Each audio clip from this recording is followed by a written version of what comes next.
What's up everybody, it's your favorite binary ninja, Omni, and I'm here today to implement the Abomnification system into Sekiro. Would have had it implemented already, but I wanted to stream the game, and I didn't stream for a little bit before then. So I felt inclined to just start streaming with just the Apocalypse system and the Predator system implemented. The Abomnification system basically makes all the creatures in the game consistently change and morph. So it looks like the player, or the viewer, that would be you, is on a high dose of acid or mushrooms. Looking forward to it. Finding the most important variable for the whole Abomnification operation, which is the scale of the creature, the height, width, and depth, was a bit of an adventure. Finding the scale was done entirely offline and off camera. If I do go over it, it's going to be in a separate video. The Abomnification system is a very recent creation of mine, but I have been screwing with the scale of creatures since I figured out what that was when I was into my 5th game or so, Omnifying. Anytime I have messed with the scale though, that game has been using an engine, probably the Unreal Engine or some other commonly used engine, that has the scale of the creature's height, width, and depth in that character's physics struct, typically close to the character's coordinates. In the games where I've tried to screw a scale and couldn't find it easily, I've always given up. Well, because I made a Abomnification system so important and part of my brand, part of my thing, I had to figure it out for this.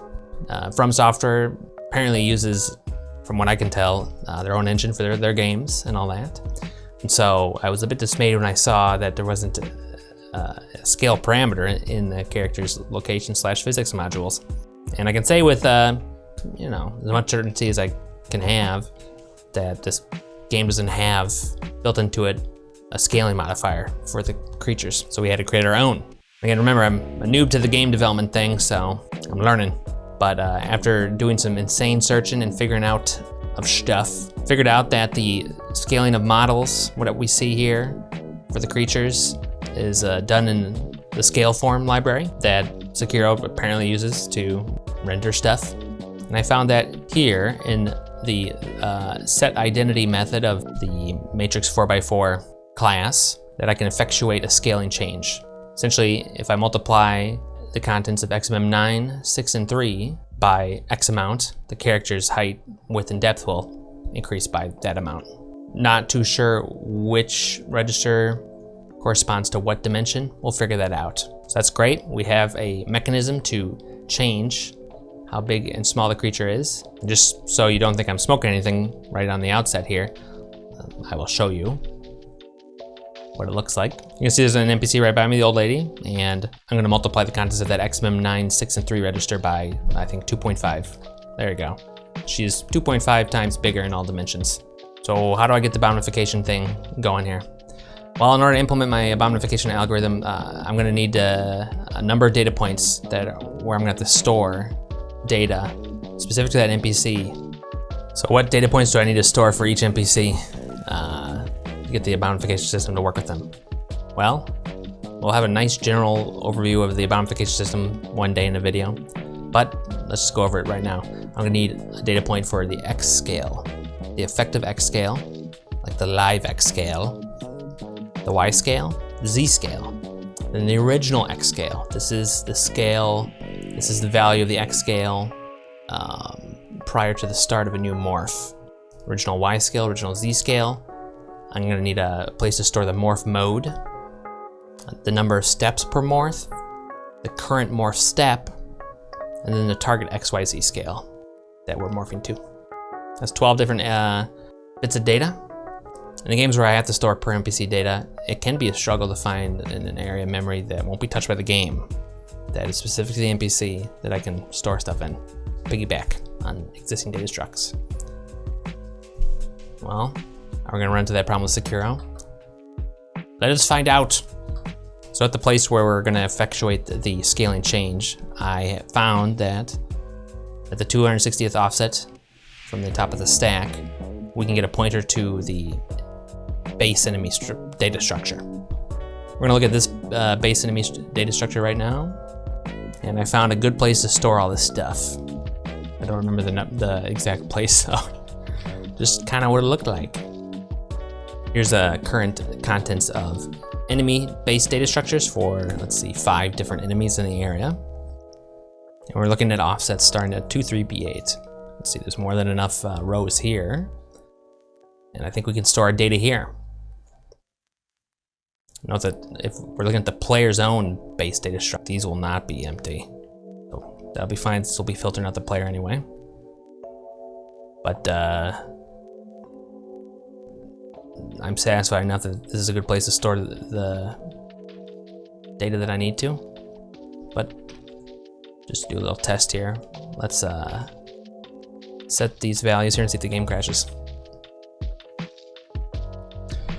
Well, I set 12 different values here, and they haven't been updated or re-zeroed out.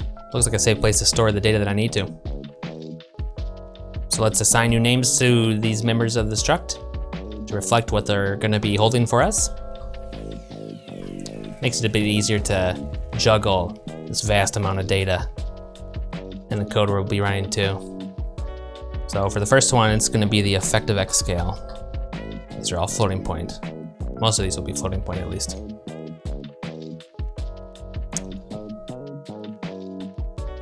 Next one will be the effective Y scale. Third one will be the effective Z scale.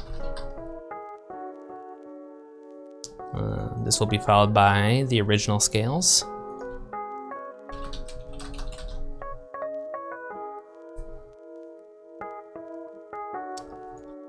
So we have the original X scale and the original Y scale.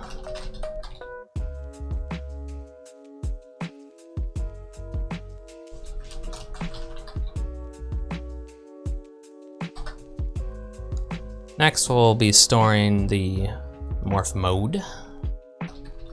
This is basically think of it as like a num value. It's going to be either 1, 2, or 3. But I'm going to have it occupy 4 bytes.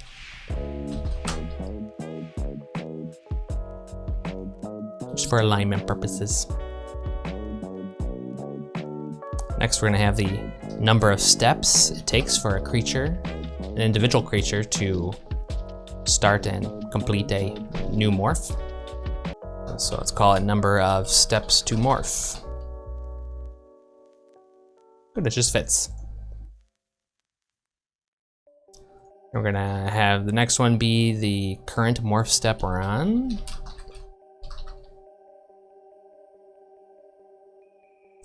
And then following all this, we'll have the target scales.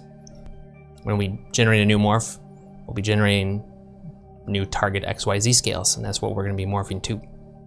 So first one will be the target X scale.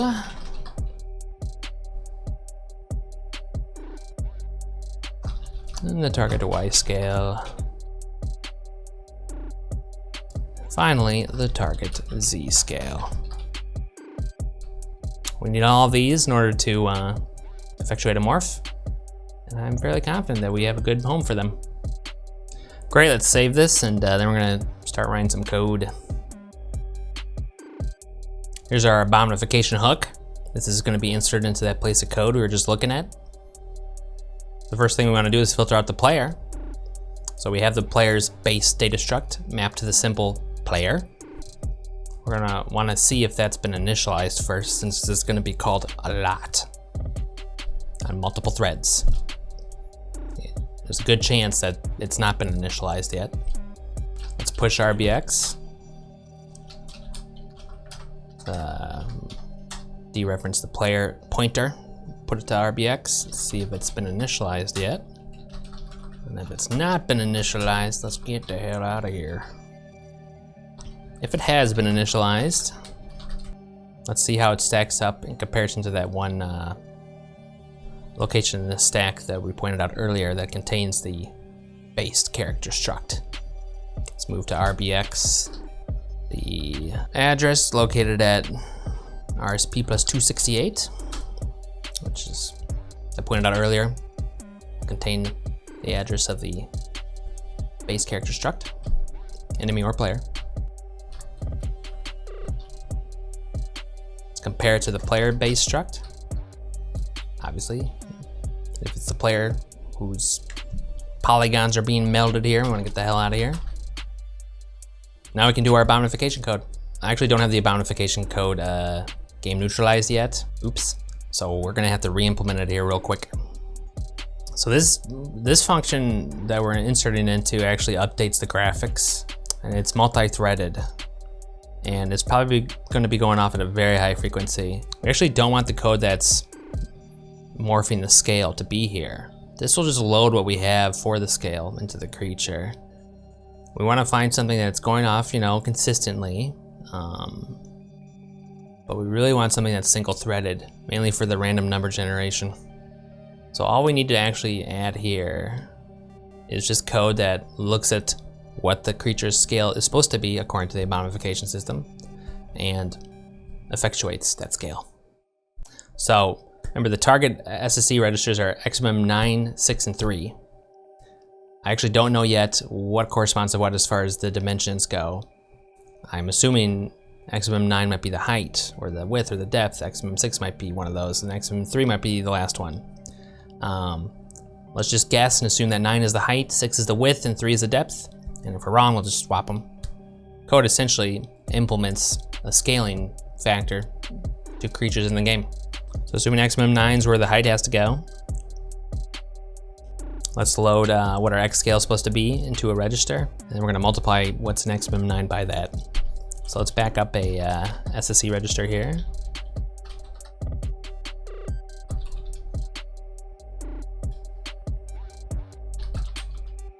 Let's back up XMM 0.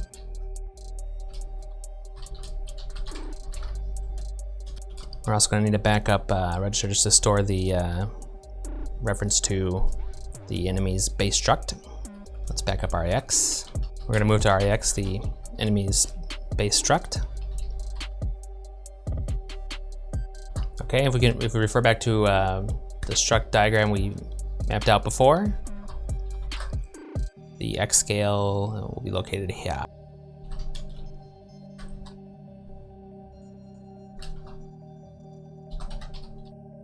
Put that in an XMM 0 register. These SSC registers that we're going to be multiplying here are a little bit more complicated than just single dimension. For everything to look right, we need to have the scaling factor stored in every word that's in the register, higher and lower, every vector. So let's broadcast this value so it fills up every single vector. And then let's multiply XMM 9, which is what we're thinking the X scaling is, by our X scale. Next, we'll load the Y scale. Store that in the XMM 0 register. That's going to be at 23C4, 4 bytes away. We're going to broadcast that again. And this time we want to multiply XMM 6 by it. And then the Z scale, which is going to be at REX plus 23C8. Broadcast that one last time. And then we're going to multiply all that into XMM 3. This essentially adds a scale factor to the game. So we need to actually morph the characters though, right? It's going to happen in another function that is going off continuously. And inside of it, what we'll be doing is we'll be changing the value stored here. If we change the value stored here, then the actual visual characteristics of the character will be updated by virtue of this function going off, which this will be going off a lot. Typically my initial thoughts on what to use is probably the coordinate hook that we have. We'll just double check to make sure that our coordinate hook is only going off for, you know, entities and not leaves on the ground or whatever. And that's a good place to do it.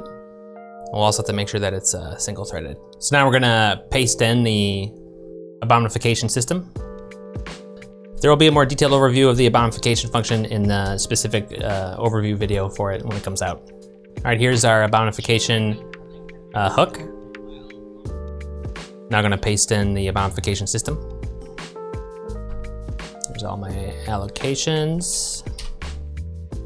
Let's paste in the default value directives. Let's paste in the cleanup code then. There we go, there's the cleanup code. Okay, we're generating the template for the scale morph hook. We'll perform morphing on creatures' scales.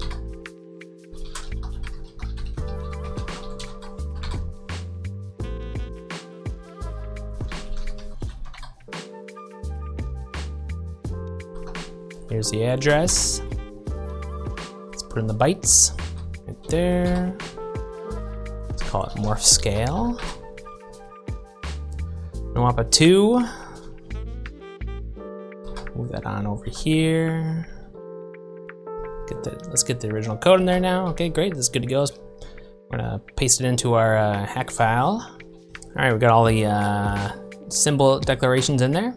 Got the cleanup code in there. Let's implement the rest of this shit. All right, we've tested out the Abomnification system with Sekiro and it works, baby. I'm super psyched. First time I've ever manipulated scale in a game where there is no actual scale parameter provided on the easily accessible data structs. We had to make a few changes to the code that I did off the video. There's a slight correction I had to make in the Omnify scale morph hook. When we were grabbing the base enemy data struct, we were pushing it, but we forgot to pop it at the very end of the call.